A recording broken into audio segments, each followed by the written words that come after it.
പുത്തൻ കാര്യങ്ങൾ അകത്തുള്ളതാണത്രേ പുസ്തകം.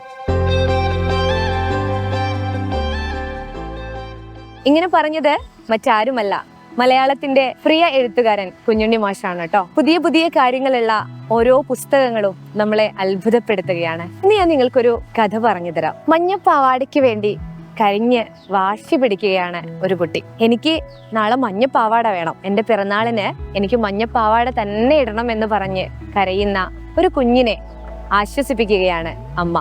മോളിപ്പോ ഭക്ഷണം കഴിക്കേ, നാളെ നമുക്ക് മഞ്ഞപ്പാവാട വാങ്ങിത്തരാം എന്നൊക്കെ പറയുന്നുണ്ട്. അവൾ വീണ്ടും വീണ്ടും കരയുകയാണ്. എനിക്ക് മഞ്ഞപ്പാവാട ഇട്ടുകൊണ്ട് തന്നെ വേണം പിറന്നാളിന് നിൽക്കാൻ വേണ്ടിയിട്ട്. അപ്പോൾ എനിക്ക് മഞ്ഞപ്പാവാട വേണം, എനിക്ക് ഉറപ്പ് വേണം, നാളെ എനിക്ക് മഞ്ഞപ്പാവാട വാങ്ങിത്തരും എന്നുള്ളത് ഈ കുട്ടി ഇങ്ങനെ ചോദിച്ചുകൊണ്ടേയിരിക്കുകയാണ്. അപ്പോൾ അച്ഛന് സങ്കടാവുന്നുണ്ട്, അമ്മയ്ക്ക് സങ്കടാവുന്നുണ്ട്. കാരണം എന്താണ്, തങ്ങളുടെ പൊന്നുമകള് ഭക്ഷണം പോലും കഴിക്കാതെ മഞ്ഞപ്പാവാടയ്ക്ക് വേണ്ടിയിട്ട് കരയുകയാണ് കേട്ടോ. ഒടുവിൽ ഈ കുഞ്ഞ് ഒന്നും കഴിക്കുന്നില്ല. ആ സമയത്ത് അമ്മ അവൾക്ക് വാക്ക് കൊടുക്കുകയാണ്, ഉറപ്പായിട്ടും നാളെ മോൾക്ക് മഞ്ഞപ്പാവാട വാങ്ങിത്തരുമെന്ന്. അപ്പോൾ ഈ മഞ്ഞപ്പാവാട കിട്ടും എന്നുള്ള ഉറപ്പിന്റെ മുകളിൽ ഈ കുഞ്ഞ് ഭക്ഷണം കഴിക്കുകയാണ്. പട്ടിണി കിടക്കരുത് എന്നൊക്കെ അമ്മ പറയുന്നുണ്ടായിരുന്നു. അതുകൊണ്ട് ഈ കുഞ്ഞ് പാവാട കിട്ടും എന്നുള്ള ഉറപ്പിന്റെ മുകളിലാണ് അന്ന് ഭക്ഷണം കഴിക്കുന്നത്. സന്തോഷത്തോടെ ഭക്ഷണം കഴിക്കുന്നു, ഉറങ്ങാൻ പോകുന്നു.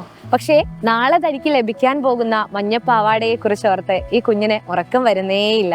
അവൾ വീണ്ടും വീണ്ടും താൻ മഞ്ഞപ്പാവാടയിട്ട് വരുന്ന ആ ഒരു രംഗം ഇങ്ങനെ മനസ്സിൽ ഓർക്കുകയാണ്. അപ്പോൾ ഉറക്കം വരാതെ കിടന്ന സമയത്ത് അവൾ കേൾക്കുകയാണ്, തൻ്റെ അച്ഛനും അമ്മയും എന്തൊക്കെയോ പറയുന്നുണ്ട്, അവരുറങ്ങിയിട്ടില്ല. അപ്പോൾ അവൾ അത് കാതോർക്കുകയാണ്. അപ്പോൾ അച്ഛൻ ചോദിക്കുന്ന ഒരു ചോദ്യമുണ്ട്, നീ എന്തിനാണ് കുഞ്ഞിന് ആശ കൊടുത്തത് എന്ന് അച്ഛൻ ചോദിക്കുകയാണ്. അപ്പോൾ അമ്മ പറഞ്ഞു, എനിക്ക് സഹിച്ചില്ല, കുഞ്ഞിന്റെ കരച്ചിൽ കണ്ടിട്ട് എനിക്ക് സഹിച്ചില്ല, അതുകൊണ്ടാണ് ഞാൻ അങ്ങനെ പറഞ്ഞത്. അപ്പോൾ അച്ഛൻ ചോദിക്കും, നമ്മൾ എങ്ങനെ ഈ കുഞ്ഞിന് കാശില്ലാതെ എങ്ങനെ നമ്മള് കുഞ്ഞിന് മഞ്ഞപ്പാവാട, പുതിയ പാവാട വാങ്ങിക്കൊടുക്കുമെന്ന്. അപ്പോൾ അമ്മ അവിടെ ഉണ്ടായിരുന്ന മൺകുടുക്ക പൊട്ടിക്കാൻ ഒരുങ്ങുകയാണ്. തങ്ങൾക്ക് ഒരു കുഞ്ഞുണ്ടാകുന്ന സമയത്ത്, ഒരു കുഞ്ഞു കൂടെ ജനിക്കാൻ പോവുകയാണ്. ആ കുഞ്ഞുണ്ടാകുന്ന സമയത്ത് ആ കുഞ്ഞിന് അരഞ്ഞാണം വാങ്ങാൻ കൂട്ടിവെച്ച കാശായിരുന്നു അത്. അതാണ് ഈ അച്ഛൻ അമ്മയും പൊട്ടിക്കാൻ നോക്കുന്നത്, തനിക്ക് മഞ്ഞപ്പാവാട വാങ്ങിത്തരാൻ നോക്കുന്നത് എന്ന് നമ്മുടെ കുട്ടിക്ക് മനസ്സിലാവുകയാണ്. അപ്പോൾ അവൾ ഓടിച്ചെന്ന് അമ്മയുടെ കൈ പിടിക്കുകയാണ്. വേണ്ട, എനിക്ക് മഞ്ഞപ്പാവാട വേണ്ട, ഇത് എൻ്റെ കുഞ്ഞനിയന് അരഞ്ഞാണം വാങ്ങാനുള്ള കാശല്ലേ എന്ന്.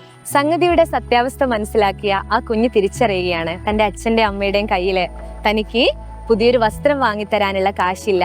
എന്നിട്ടും തൻ്റെ സന്തോഷത്തിന് വേണ്ടിയിട്ട് അവര് കൂട്ടിവെച്ച, അനിയന് കുഞ്ഞരഞ്ഞാണം വാങ്ങാൻ കൂട്ടിവെച്ച കാശെടുത്തിട്ട് തനിക്ക് മഞ്ഞപ്പാവാട വാങ്ങിത്തരാൻ ശ്രമിക്കുകയാണ് എന്ന്. ആ കുഞ്ഞു മനസ്സിന്റെ വാശിയെല്ലാം മാറി അതൊരു നന്മയായി മാറുന്ന ഒരു കാഴ്ചയാണ് ഈ കഥയിൽ നമുക്ക് കാണാൻ കഴിയുന്നത്.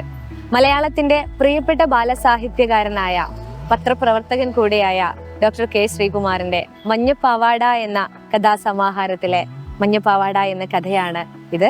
കേരള സാഹിത്യ പുരസ്കാരം അടക്കമുള്ള നിരവധി പുരസ്കാരങ്ങൾ നേടിയ ഡോക്ടർ കെ ശ്രീകുമാർ 100-ലധികം കൃതികൾ മലയാളത്തിന് സമ്മാനിച്ചിട്ടുണ്ട്. നാരദൻ, നാടോടി കഥകളും ഐതിഹ്യങ്ങളും, കർണൻ, ഗണപതി, വിശപ്പ് എന്നിവ അദ്ദേഹത്തിന്റെ മറ്റ് പ്രധാന കൃതികളാണ്. ഉണ്ണിയമ്മ, മൂഷിക സ്ത്രീയും മറ്റു കഥകളും, ആപ്പിലായ കുരങ്ങനും മറ്റു കഥകളും തുടങ്ങിയവയും ഇദ്ദേഹത്തിന്റെ വളരെ രസകരമായ കഥകളാണ്. ഇക്കൂട്ടത്തിൽ മഞ്ഞപ്പാവാട എന്ന നമ്മൾ ഇപ്പോൾ അവസാനിപ്പിച്ച ഈ കഥ നിങ്ങൾ എല്ലാവരും വായിക്കണം. നല്ലൊരു മെസ്സേജ് തരുന്ന, നല്ലൊരു ഗുണപാഠമുള്ള ഈ ഒരു കഥ നിങ്ങൾക്ക് ഇഷ്ടപ്പെടുമെന്ന് തീർച്ചയാണ്.